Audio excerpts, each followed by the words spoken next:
There's a place where the walls still seem to breathe, where the wind moves through broken windows and sounds almost human. They say if you walk the halls after midnight, you can still hear the faint echoes of nurses' shoes, the rattle of gurneys, the soft cry of someone you can't quite see. This isn't some forgotten legend. It's real. A once bustling hospital that treated thousands, now left to rot under layers of dust, time, and secrets. But what happened here? Why did everyone leave so suddenly? And why do people keep reporting the same chilling whisper when the lights go out? Today, we're stepping deep inside one of the eeriest places ever abandoned, where medicine, memory, and mystery all collide. Chapter 1: The Hospital on the Hill. It stood above the town like a quiet sentinel, the hospital on the hill. For decades, it watched everything below. The streets, the lights, the people who both depended on it and feared it. Locals would say, "That place saves lives, but it also takes them." Built in the early 1900s, the hospital was meant to be a beacon of progress. Back then, it was the pride of the region, a modern marvel with shining white walls and long corridors filled with promise. But over time, something about it began to change. The air inside grew heavier. Patients whispered about cold spots in their rooms, and nurses started quitting without notice. Even from the town below, people claimed they could see strange flickers of light in the top windows long after the building was supposedly closed. Children dared each other to walk up the hill at night. Few ever made it past the gate. The town eventually stopped talking about it altogether, as if silence could erase the unease. But the hospital didn't disappear. It waited. And tonight, we're going back to find out what's still waiting inside. Chapter 2: A Beacon of Hope. Before it became the stuff of nightmares, the hospital was a symbol of everything good about human progress. When it opened, crowds gathered outside the grand front steps. The mayor gave a speech about light conquering sickness, and the townspeople cheered as the doors opened for the first time. Inside, sunlight streamed through tall arched windows, glinting off spotless tile floors and polished brass railings. Doctors from all over came to work here. Men and women determined to heal, to innovate, to save lives. The hospital introduced equipment most small towns had never seen. It was more than a building. It was hope carved in stone and steel. At night, you could see its lights from miles away, glowing warm and golden above the valley. People said it looked like heaven itself had landed on the hill. But as the years went on, that light began to fade slowly, then all at once. Budgets were cut. Power outages grew frequent. Strange accidents started happening without explanation. And beneath all that optimism, something unseen began to take root. Because while hospitals heal, they also hold the echoes of pain, loss, and fear. And this one seemed to absorb every bit of it. What began as a beacon of hope was quietly becoming something else entirely. Chapter 3: The Patients Nobody Talked About. Every hospital has stories, but this one had secrets. Behind the clean hallways and smiling doctors, there were entire wings where the doors were always locked. Patients were admitted under false names, tucked away in isolated rooms with no visitors, no records, and no goodbyes. The townspeople whispered about them.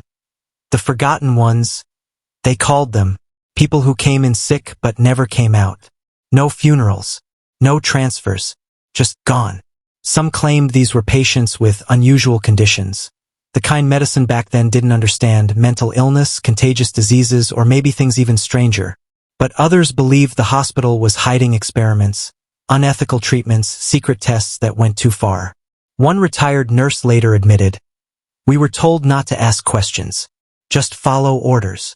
And when those same nurses started hearing voices from empty rooms, footsteps pacing behind them at night, they began to realize something wasn't right. Decades later, when urban explorers broke inside, they found the records. Torn, burned, incomplete, and a few patient files marked only with red ink and the word void. Nobody knows who they were. Nobody knows what really happened to them. But maybe they're the reason the hospital still whispers. Chapter 4: Echoes of the War Wing. During the war, the hospital's quiet halls turned into something far darker. The War Wing, That's what they called the new addition, built almost overnight when wounded soldiers started arriving by the dozens. Ambulances lined the road up the hill, bringing in men broken by shrapnel, smoke, and silence. The hospital became a battlefield behind closed doors. Doctors worked for days without rest. The air reeked of disinfectant and blood. Nurses whispered prayers under their breath while trying to keep dying men alive just a few minutes longer. But there were too many of them. Too much pain. Too much death. And when the fighting overseas ended, the trauma didn't stay behind. It clung to those walls. Locals say the war wing never truly went quiet again. Even years later, workers reported hearing the metallic clink of dog tags, the echo of boots on tile floors, and soft, desperate moans coming from rooms that had been empty for decades. Some of the hospital's oldest blueprints even show that part of the war wing wasn't supposed to exist at all. No entry listed, no exit marked. Just a long hallway leading nowhere. And that's where the whispers began to change. Because pain doesn't die easily.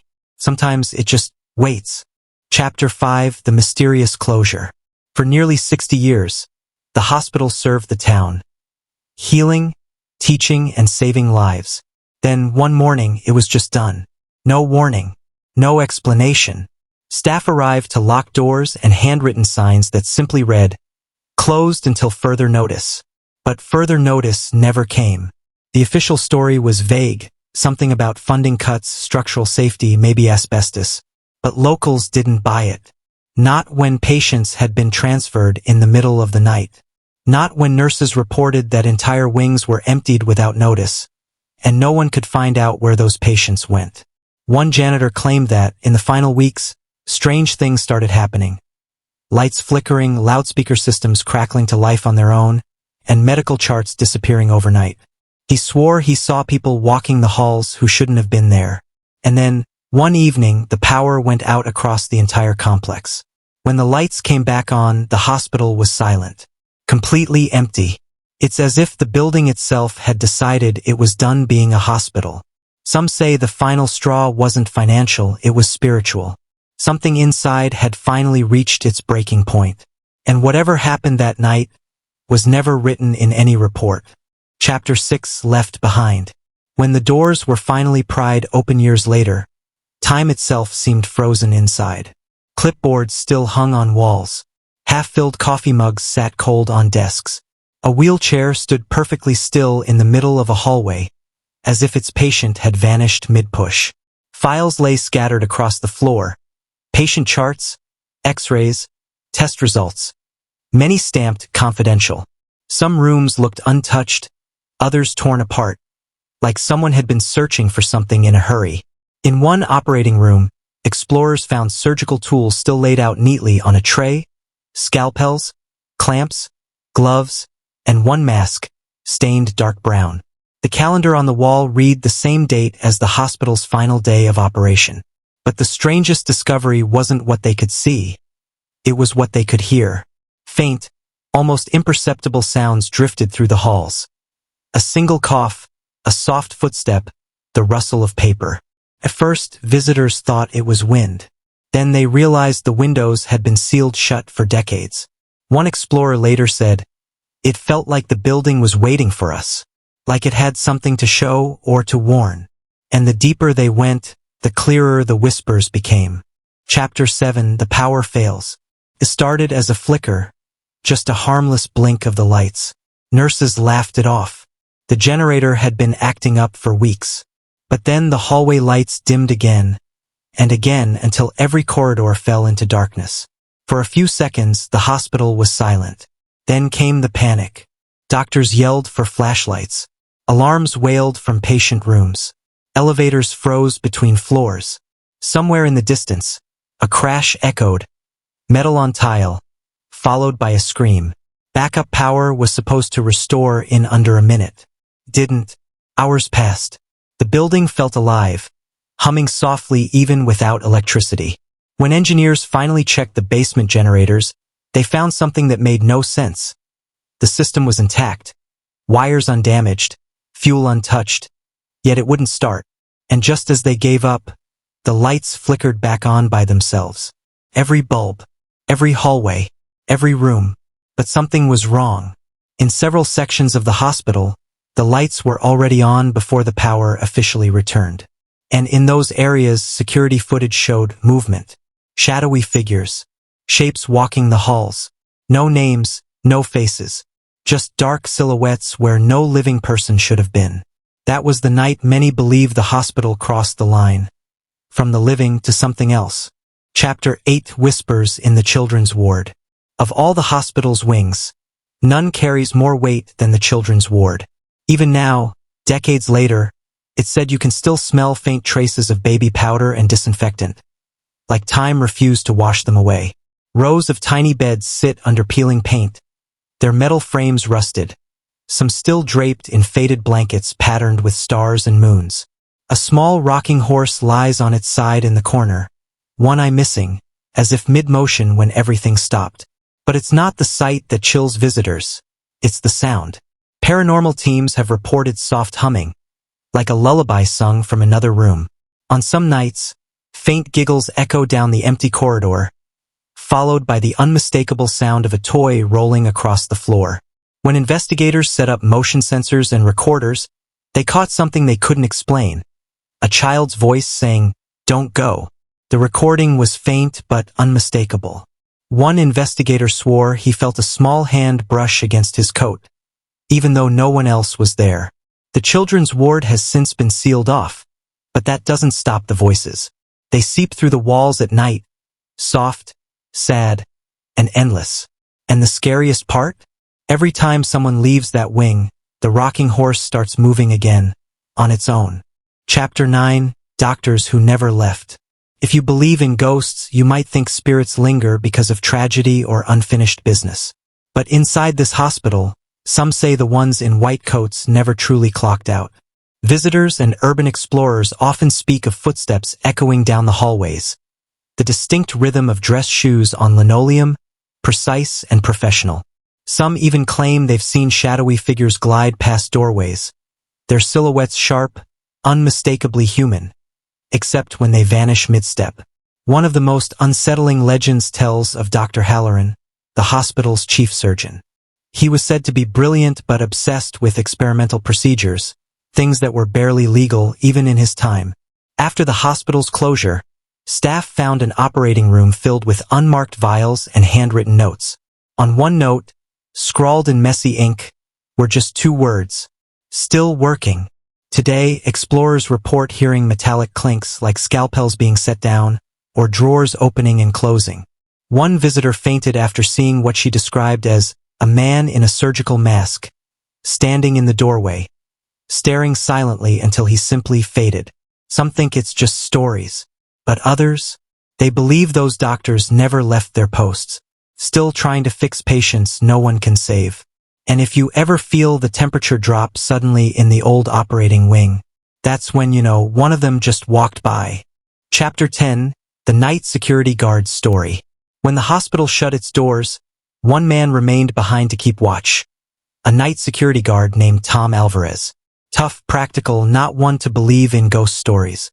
But after a few months alone in that building, Tom would never be the same again. He'd patrol the empty hallways with only a flashlight and the hum of old fluorescent lights for company. But every night, something new would happen. Elevators that hadn't worked in years suddenly opening on their own. The faint ding echoing through the dark like a heartbeat. Tom said he'd hear voices through the intercom. Medical codes, patient numbers, urgent commands, even though the power grid for that wing was disconnected. Then came the night that broke him. He was walking past the morgue when his radio crackled to life with a single voice, calm, steady, and unmistakably human. "Room 3 needs you, Tom." There was no room 3 on his shift list. When he checked, the door to the old surgical suite was open, and the smell of antiseptic filled the air. On the floor, his flashlight caught a single fresh handprint on the gurney. That was the last shift Tom ever worked. He locked his keys on the desk, walked out, and never came back. Chapter 11 The Disappearance of Nurse Collins. Long before the hospital closed, whispers about strange occurrences had already begun. And at the center of those whispers was a young nurse named Margaret Collins. She was known for her kindness, her bright laugh echoing down the halls even during the darkest shifts. But one winter evening, everything changed. Nurse Collins clocked in for her overnight shift in the psychiatric ward, and was never seen again. No one heard a struggle. No one saw her leave. Her locker was untouched, her car still in the parking lot, and her clipboard found lying on the floor outside room 12B. The same room where patients claimed to hear voices when no one was around. Hospital records from that night vanished from the logbook, leaving a blank space where her name should have been. The official story said she must have walked out, overwhelmed by stress, but her colleagues never believed it. Years later, after the building was abandoned, explorers reported hearing a woman's voice near that same hallway. Soft, distant, calling for help. "Dr. Halloran, I can't find the light." Some say Nurse Collins never left the hospital at all, that she's still wandering, trapped in a loop of duty and fear, forever searching for a light that no longer exists. And in the darkness, her footsteps still echo, right outside room 12B. Chapter 12, The Morgue Beneath the Floor. Beneath the main wing of the hospital lies a level that was never shown on the original blueprints. Locals call it the basement, but former staff had another name for it, the cold floor. It's where the morgue was kept. The narrow stairway leading down is barely wide enough for one person, and every step echoes like a hollow drumbeat. The air is thick, wet, and cold even in the height of summer. Explorers say their breath fogs instantly, as if the place itself is exhaling. Rows of old body drawers line the walls, most sealed shut with rust. But a few remain open, and inside, the sheets look disturbingly fresh. One paranormal investigator, who snuck in during a winter night, captured audio that still haunts her. A faint dragging sound, metal against metal, followed by what sounded like someone whispering, "Open it." Another found claw marks on the inside of a drawer. Hospital archives later revealed that the morgue wasn't just used for the deceased. During the hospital's final years, it became an overflow area for unclaimed bodies, some never even recorded. And to this day, those who visit say they feel a hand brush against their shoulder when they turn to leave. Not pulling them back, but almost inviting them to stay. Chapter 13, The Burned Records Room. Every hospital keeps a records room, shelves upon shelves of names, diagnoses, and final notes. But when explorers reached the one in this building, they found something deeply unsettling. Everything inside had been burned. The walls were blackened, the floor covered in brittle ash that used to be patient files. The metal filing cabinets were warped and melted, as if the fire had started from within. Yet, nothing else around it had burned. No scorch marks led to other rooms. No smoke damage in the halls. Just that single, perfectly isolated inferno. Former maintenance staff say they remember smoke alarms going off one night just weeks before the hospital shut down. But when firefighters arrived, the blaze was already out, snuffed as suddenly as it began. What survived the flames were fragments, half-melted ID tags, singed x-rays, and one corner of a file marked Ward E, Experimental Treatments. Was it an accident or a cover-up?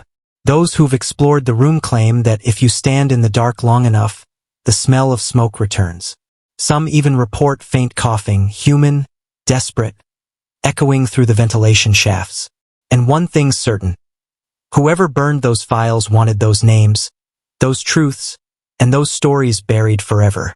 But the walls remember, and sometimes they whisper. Chapter 14, The Night of the Blackout. Every haunting has a beginning, and in this hospital it started on a night no one could ever fully explain. The night the lights went out. It was February 1979. A severe winter storm battered the town, knocking out power across the grid. But witnesses say the hospital's lights didn't just flicker. They died instantly, every bulb bursting in unison like glass fireworks. Generators should have kicked in within seconds, but they didn't. For 7 full minutes, the building was swallowed in total darkness. Nurses reported screams from patients, strange mechanical noises echoing from the basement, and, most disturbingly, doors slamming shut one by one, as if the building itself was sealing off rooms. When the power finally returned, half the patients in the East Wing were found outside their rooms, standing in the hallway motionless, unresponsive, eyes open. None of them remembered how they got there. Maintenance crews later discovered that the fuse boxes had been manually switched off. But the only key to the control room belonged to Dr. Halloran, the same surgeon who vanished a week later. That night became known among staff as the blackout incident. It was the beginning of the end for the hospital. And some say that every year on that same winter night, the power still cuts out, just long enough for the screams to start again. Chapter 15: The Abandoned Surgery Wing. If there's one part of the hospital that people refuse to enter after dark, it's the surgery wing. Even the most fearless explorers hesitate when they reach that heavy double door marked "Authorized Personnel Only." Inside, the air feels wrong, metallic, heavy with the ghost of antiseptic and rust. Rows of overhead lights hang crookedly, their bulbs long shattered. The old operating tables still stand in the center, their wheels locked in place, surrounded by scattered instruments that seem untouched since the last shift. One of those tables still has the restraints attached. People who visited say the wing hums, a faint, rhythmic buzz, like machinery that shouldn't be running. A paranormal team once measured an unexplained electrical current running through the walls, though the entire section had been disconnected from power decades ago. Then there are the voices, short, sharp, commanding. Scalpel, suction, hold him down. They echo from nowhere yet feel close, so close that explorers have dropped their cameras and fled mid-recording. Some say it's the energy of surgeries that went wrong.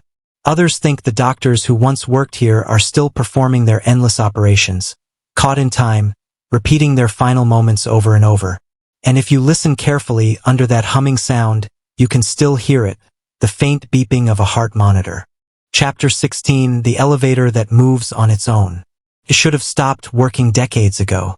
The hospital's main elevator hasn't been connected to power since the late 1980s. Yet somehow, it still moves. Explorers have captured video of the elevator doors sliding open on their own, the ancient panel flickering faintly like a dying heartbeat. Sometimes the old floor indicator lights up, but instead of numbers, the display shows nothing at all. Just a blank, glowing void. Former staff used to tell stories about the elevator long before the closure. They called it the 13th lift, even though the building only had 12 floors. Nurses swore it sometimes took them to a level that didn't exist, a dimly lit hallway lined with locked doors. When the doors reopened, they'd find themselves back on the same floor they started on. But minutes or hours had passed. One maintenance worker claimed that the elevator would call itself. The bell would ring, doors open, and no one would be there. Just the faint smell of ozone, like after a lightning strike. Today, ghost hunters avoid riding it. Some who did said they heard breathing in the darkness. Others swore they felt hands brush their shoulders. And those who step inside alone sometimes vanish from radio contact until the doors reopen. Their faces pale, their watches frozen at 3:13 a.m. No one knows where it goes. Only that it always comes back. Chapter 17: The Room That Wasn't on the Map. Every explorer who's entered the hospital agrees on one thing. The layout changes. Corridors that should end in a wall suddenly turn a corner. Stairways lead to floors that don't match the blueprints. But one discovery stands out among them all: the hidden room. It was first found by a pair of urban explorers mapping the building in 2015.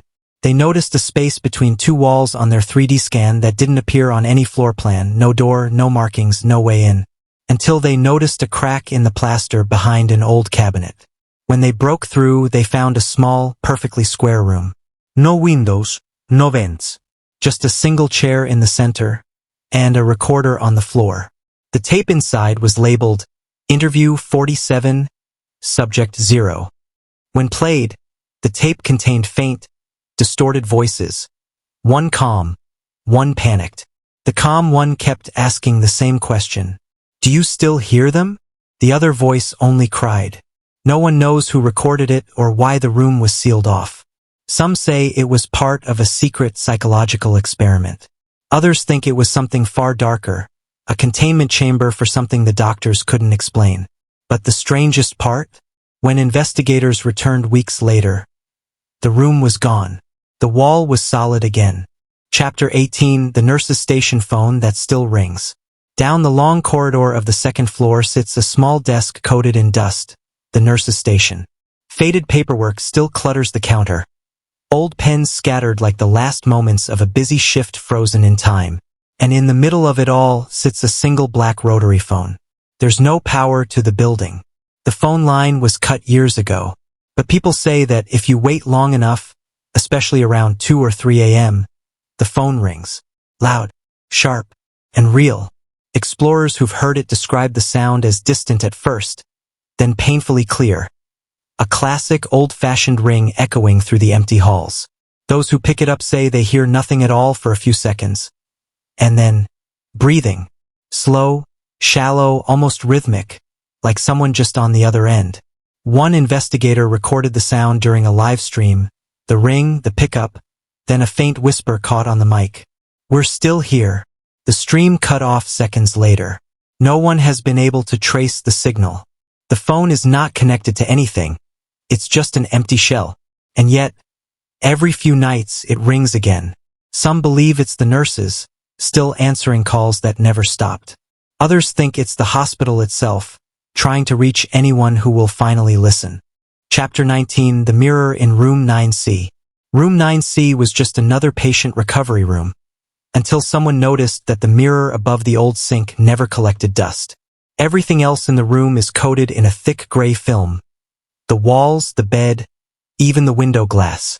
But the mirror, it gleams, perfectly clean, almost new. When explorers first entered, they thought someone had cleaned it recently. But weeks later it looked the same, untouched, polished, as if it was alive. Then came the stories. One night, a photographer snapped a picture of himself in the mirror. When he looked at the image later, there was someone standing behind him. A woman in a nurse's uniform, her eyes completely black. Another explorer swore that his reflection didn't move when he did. He turned his head left. The reflection stayed staring straight at him.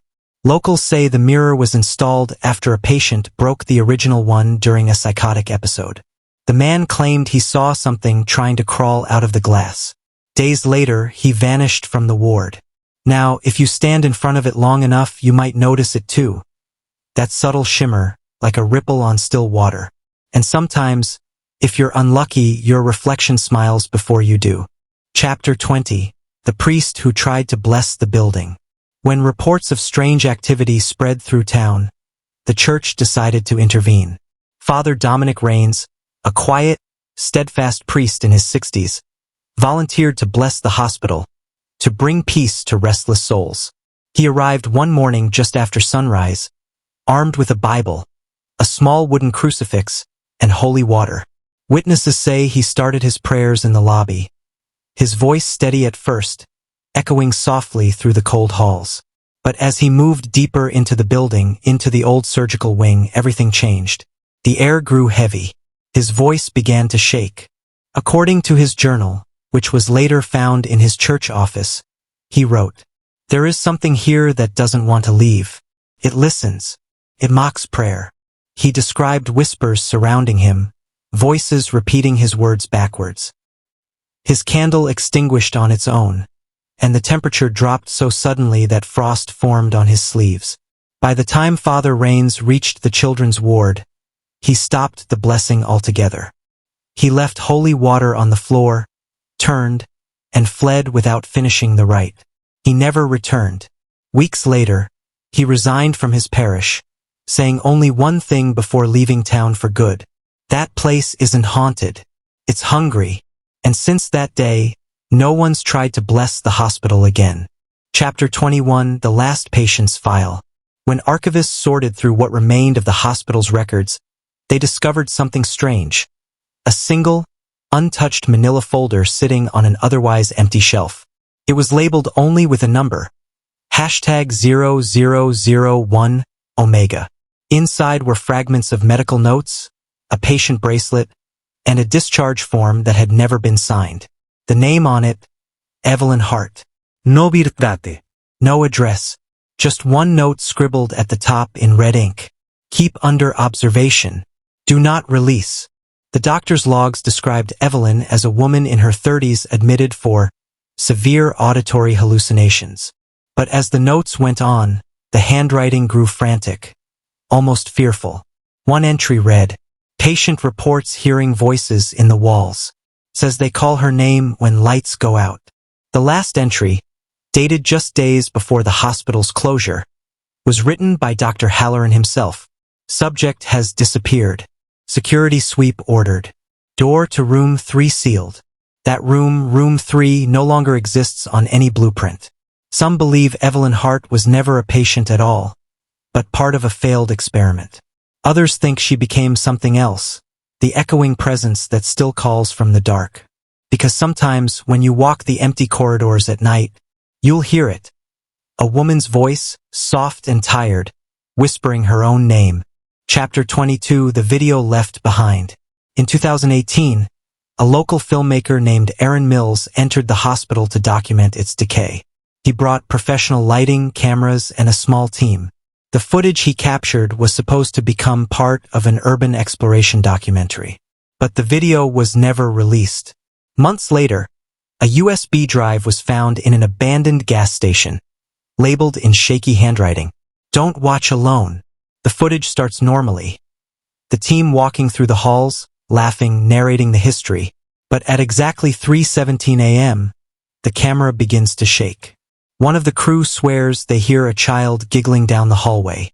When Aaron pans toward the sound, the light flickers, and for less than a second, a dark silhouette crosses the frame. No one else saw it in real time. Minutes later, the crew finds the elevator door open, even though they'd never touched it. The cameraman jokes nervously. Then the elevator bell dings. The recording cuts out. The final frame shows the inside of the elevator, completely empty, but the reflection in the metal panel reveals 3 figures standing inside. Aaron disappeared shortly after uploading a fragment online. His YouTube channel remains frozen, the video title simply reading, "They're still here." No one's been able to trace the original file since. And some say that if you pause the video just right, you can still see him staring back. Chapter 23, The Final Evacuation Orders. The hospital didn't close suddenly. It collapsed from within. By the spring of 1980, strange accidents had become common. Equipment malfunctioned without explanation. Nurses fainted mid-shift. Patients screamed at night, insisting the walls were watching. Then, one morning, the intercom system, long dormant since the blackout, crackled to life. A calm female voice began reading a code that no one recognized. It wasn't a fire drill or evacuation test. The message lasted exactly 2 minutes, ending with the words, "All staff proceed to lower levels." But when administrators tried to trace the audio source, they found the intercom mainframe disconnected. Within 24 hours, doctors began leaving. Some refused to enter the basement. Others quit without collecting pay. Reports of missing staff rose sharply that week, including Dr. Halloran. Federal health inspectors arrived under the guise of safety evaluation, but witnesses recall hazmat suits and sealed containers being carried out at night. Within days, the building was emptied, boarded up, and marked condemned. The official reason for closure was structural damage and biohazard risk. But locals know that's a lie, because one janitor, the last man out, swore that just before the doors were locked, he heard the intercom one final time. This time, the voice said, "Don't come back," and no one ever did. Chapter 24, The Return of the Investigators. 40 years after the hospital's closure, a small group of urban explorers decided to uncover the truth. They weren't ghost hunters or thrill seekers. They were historians, armed with cameras and blueprints of the original site. They entered through a broken window in the administrative wing. Dust hung in the air like fog, and every step echoed against the empty corridors. Their flashlights revealed decaying furniture, shattered glass, and faded patient files scattered across the floor. But the deeper they went, the stranger things became. Temperature drops, footsteps that didn't belong to them. One of the cameras, a high-end 4K rig, shut down without warning, battery drained to 0. Then, in the lower levels, they found something none of them expected. A sealed steel door, welded shut and marked Isolation Unit C. According to blueprints, that section never existed. The group debated opening it. Finally, one of them, a former med student named Lauren, picked up a crowbar and pried the weld loose. Inside, they found an intact hospital ward. Beds still made. Lights still faintly humming from a backup generator that shouldn't have had power for decades. And on the wall, written in faded red letters, "Silence the intercom." Moments later, their microphones picked up static, and a faint voice whispered, "Who's there?" Chapter 25, The Whisper That Never Stops. The explorers ran from the isolation unit, their flashlights trembling as the sound followed them. Not loud, not violent, but constant. A whisper, soft, endless. Back in their car, miles from the hospital, the whisper was still on their recordings. Even when they muted every channel, it remained. Underneath the silence. Faint, rhythmic, almost like breathing. Audio experts later examined the file and confirmed it wasn't interference. No power lines nearby, no wind tunnels, no natural explanation. One engineer described it best. "It's like the building itself is exhaling." Weeks later, one of the explorers, Lauren, reported that she could still hear it. Sometimes at night, when everything was quiet. Not loud enough to make out words, but clear enough to know it was there. She said the sound grew louder if she ever looked at photos from that night.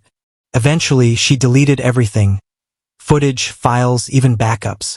But no matter what she did, the whisper always returned.